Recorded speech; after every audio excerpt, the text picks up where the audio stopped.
তো এই মুহূর্তে সবথেকে বড় ব্রেকিং নিউজ হচ্ছে বিজেপির ইস্তাহার, এবং এই বিজেপির ইস্তাহারে ঠিক কোন কোন চমকগুলো রয়েছে সেগুলো আমরা দেখে নেবো এক নজরে। সুতরাং ভিডিওটিতে অবশ্যই শেষ পর্যন্ত সঙ্গে থাকবেন। ভবিষ্যতে লোকসভা ভোট সম্পর্কিত যে কোনো আপডেট সবার আগে পাওয়ার জন্য অবশ্যই চ্যানেলটিকে এক্ষুনি সাবস্ক্রাইব করে নিন। সাবস্ক্রাইব করার জন্য নিচে লাল রঙের সাবস্ক্রাইব বাটনটি প্রেস করুন এবং সাবস্ক্রাইব হয়ে গেলে পাশে নোটিফিকেশন বেলটিকে বাজিয়ে দিন, যাতে আমি নতুন কোনো ভিডিও আপলোড করলে তার নোটিফিকেশন সবার আগে পৌঁছে আপনার কাছে।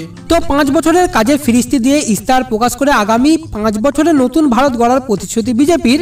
দেশে অনুপ্রবেশ রুখতে জাতীয় নাগরিকত্ব বিল লাগু হবে বলে জানান রাজনাথ সিং।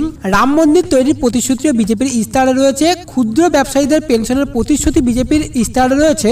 কেন্দ্র এবং রাজ্যের সঙ্গে সম্পর্ক আরো সুদৃঢ় করার প্রতিশ্রুতি রয়েছে ইস্তাহারে।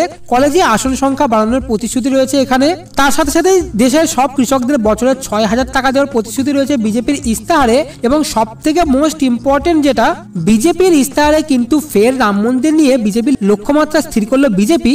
এই ভিডিওটিকে অবশ্যই একটি লাইক দিয়ে দিন, কারণ আপনারা একটি লাইক আমাকে অনেকটা উৎসাহিত করে পরবর্তী ভিডিও আপলোডের জন্য। সুতরাং ভিডিওটিতে এক্ষুনি একটি লাইক দিয়ে দিন।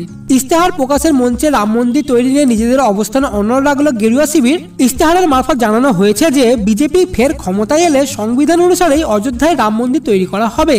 এই বিষয়ে আপনার কোনো রকম মতামত জানানো থাকলে অবশ্যই নিচে কমেন্ট করবেন। এই ভিডিওটিকে অবশ্যই সকলের সাথে এক্ষুনি শেয়ার করে দিন। দেখা হচ্ছে পরবর্তী ভিডিওতে। এখনকার মতো এতটুকুই। Have a nice day.